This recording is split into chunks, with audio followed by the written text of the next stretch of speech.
Peace be upon you. It's your brother Steve back again with another video. Haven't been around for a while. I have my head into other things, studying a little bit, trying to become more spiritual, get my spiritual self together, you know. Everybody needs that once in a while. Cleanse your soul, cleanse your spirit. Stay on a nice, low, calm vibration. And that's what I've been striving to do lately. But I'm making this video because I wanna continue on the topic of this gangster lifestyle. I'm gangster, all right? I'm living that life, putting it in, I put in work. These are some things that you'll hear from the people that are out on these streets running around being gangster, right? Let me tell you something, brothers and sisters, especially you young people. Let me tell you something, right? Now, I'm talking to you as one who's been through this. Again, I'm not speaking as one who's looking out the window, seeing other people doing this and that and that and this, and then telling you, no, I've been there. I've been there, I've done it.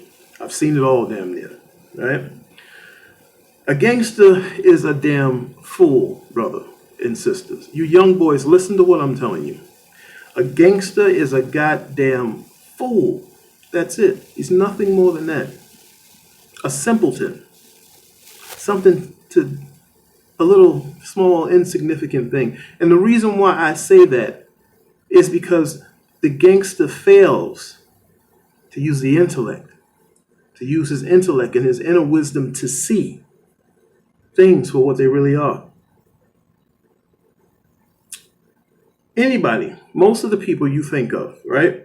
I want you guys to do this test. Do this with me. Think of most of the people you know or have known in your life that has said, I'm gangster, I'm out here, I'm blah, blah, blah. Think about them. If it's now or back in the 90s, 80s, whatever. And they have lived that lifestyle and stayed that way for a good part of their lives. Think about their ending. Where are they now? Where's the gangster now? You see, because prior to today's generation, you young boys, we outside, we putting that work in, we living that life. We used to do the same thing in the 80s and the 90s. Putting in that work, living that life. You go back and you look at most of the people you knew back then who have claimed to be gangsters and living that life and putting in that work and I'm outside. Look at what happened to them and where they are now. And I can promise you that almost the majority of them that you go back and look at are either dead, in jail, or outside, effed up, walking around like zombies. Or the fourth part is that they're just now trying to get their lives back together. It's 40, 50, probably 60-year-old men who are now getting regular jobs and walking the right way because now they done been through a lifetime, took them down through there. Right? Myself included. So a gangster is an idiot, brothers and sisters. When you see these guys out here, and I'm a gangster, I'm living that way of life, you should really go the other way. That's when I see somebody that's out there talking that stuff, if it's in real life or it's in videos on YouTube, I'm a gangster, I'm outside. I see you as the most insignificant person on the planet Earth. I see you as a simpleton and an idiot. And this is what we should see these people as, and we should teach our children not to look up to people who claim to be gangster, the gangster lifestyle. I'm outside, and you're a goddamn fool. You're a fool. And I'm going to tell you why you're a fool. Because like I said at the beginning, the only thing that's going to happen to you is only one or two things, or three. You're going to end up in jail for the rest of your life, or for a very long time, or even fighting for your life in the prison system, like a lot of these idiots are now, right? Because they're gangster. I'm gangster, right? Second, you're going to be dead inside the ground, like a lot of them were. A lot of them are. I'm gangster. Third, you're going to end up an old man coming out of prison or on the street with no direction, don't have any skills, anything to offer anybody. You're not going to have any skills to offer a boss at an employment. You're not going to be able to get real meaningful employment because you didn't take the time that you had to prepare yourself for that. So you're walking around confused, wondering where you're going to fit in. This is what happens to the people while they're young And they talk about I'm in the street. I'm gonna live that street life. I'm gangster. I'm gonna be that dude all the time. I'm gonna stay gangster. You're only gonna hurt yourself. See, you're only gonna hurt yourself. And let me tell you something.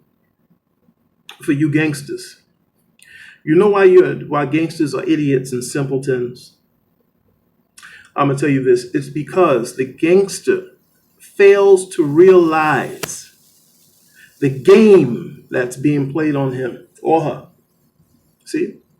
Real gangsters, if there's such a thing, recognize the game of life. Then, after they recognize the game, they sound like me. Corny. Say, old, soft, whatever. I'm cool with all of that, right? Real gangsters understand the game of life because they can see with both eyes as they're in the streets maneuvering, and they let their life teach them the lessons that they need to be taught, and they extract those lessons and they imbibe them. And now they can see with two eyes and they change accordingly. And they come back and they act and they talk and they look just like me. See? Those are real gangsters. The people who understand the game. You know what the game is? If you watch my video about the drug war in the 1980s, the game is this. The CIA, an American-backed agency in America, turns their back on some drug smugglers coming out of Nicaragua to bring in illegal drugs called crack cocaine. And then those drugs find their way on the streets into the black man's territory. That's the game. See? That's the game. The second part of the game is the black man now falls in one or two camps, the pusher or the user. If he's the pusher, now he gets into war with other black men that are pushing 2 blocks away from him, and they're fighting about who can sell this drug and make the most money. Or if you're a user, your life is in limbo for the rest of your life, 30 years, 40 years, who knows how long it is before you get right. See, that's the game. That's the game. That is the game. The game is not the fast money. I'm out here getting bread like clockwork, money coming. That's not the game, brother. No, that's not the game. That's the mechanism that's being used to deceive you. See? That's the deception. You understand the game. When you understand the game, then you'll become like me. See? You'll be like me. I don't want no more parts of that ish, man. I don't want no more parts of that ish. You dudes can have it. All right? You dudes can have it. You know why? Because I know what's going to happen to you. I know where you're going to go.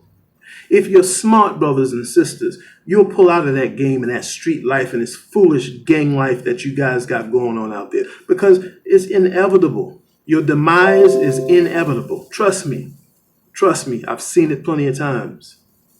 And there's a fresh jail cell waiting for each and every one of you that want to continue to live that way of life, living that life. I'm out here. I'm a gangster. There's a fresh jail cell waiting for you in the white man's empire on his plantation. And there's also a fresh grave waiting for you. See?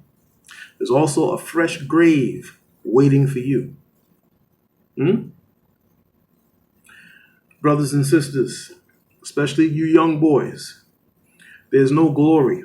There's no glory in being a prisoner and being locked up, going through prison. There's no glory in that, man. No, you're not a hero. Nobody's going to praise you for that. You step into the jailhouse, you're a loser. You become a loser automatically. And don't let dudes tell you, you go to jail and you hold it down and you survive and all, come back, you're a real dude. And when you come out, people got to be under you and all. That's another fool that you need to get away from. That's a fool. Get away from him. He's a buffoon, nothing more than that. Get away from him, little young boys. Save your life. There's certain men out here that if you listen to them, they will destroy your life. Young boys. There's no glory in being in prison. There's no glory in being locked up in a tuna fish can for the rest of your life or for many years. There's no glory. There's no glory in it. You ruin your life. See? And then you marginalize yourself to a certain existence on this earth. You're marginalized, and you've done it to yourself. Because when you get that felony, automatically many doors shut just like that, right in front of your face. You're talking government and city jobs. You're talking firearms licenses. A whole slew of things are now cut off from you once you get that F on your record.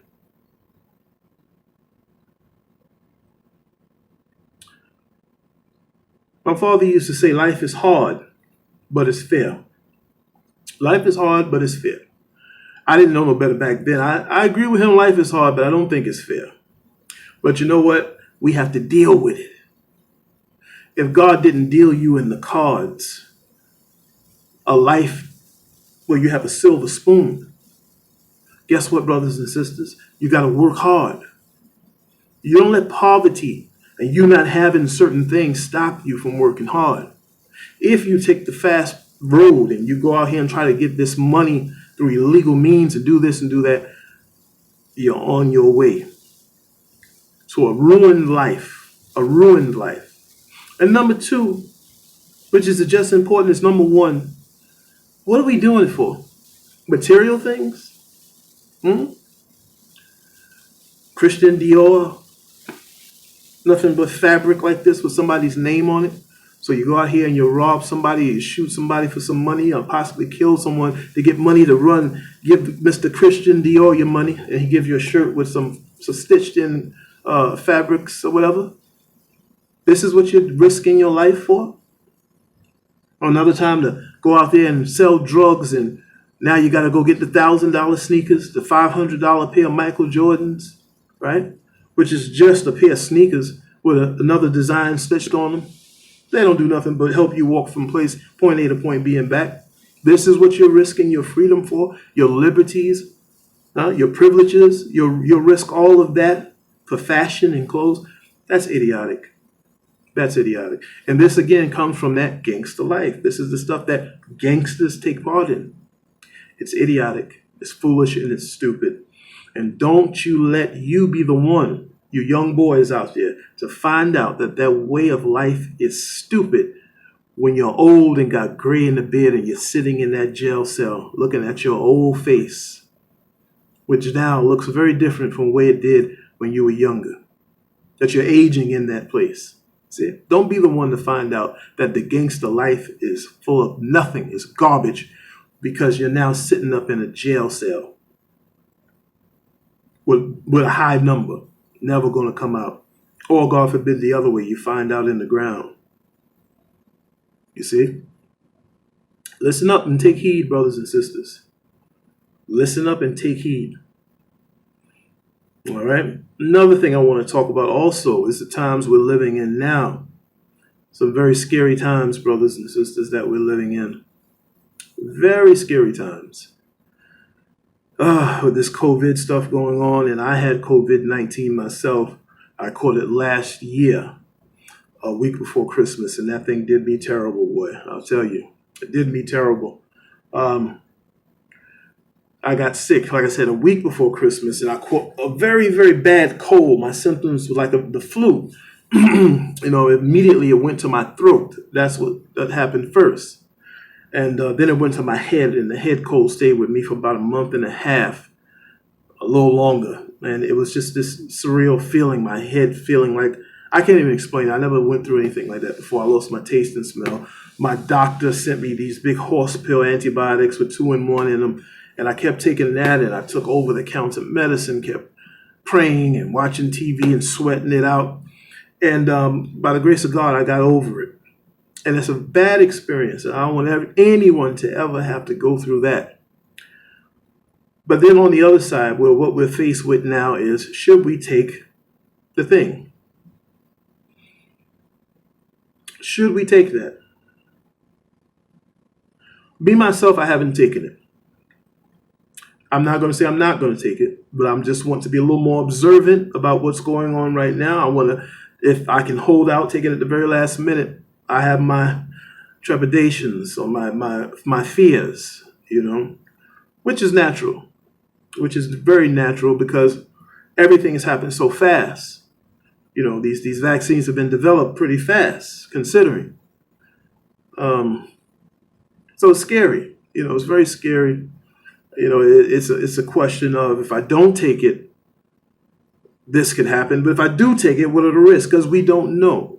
You see, we really don't. It hasn't been enough time gone by yet where we can see exactly how these things will affect each and every person. I think we're being told that. I feel like it's rushed. We're being rushed.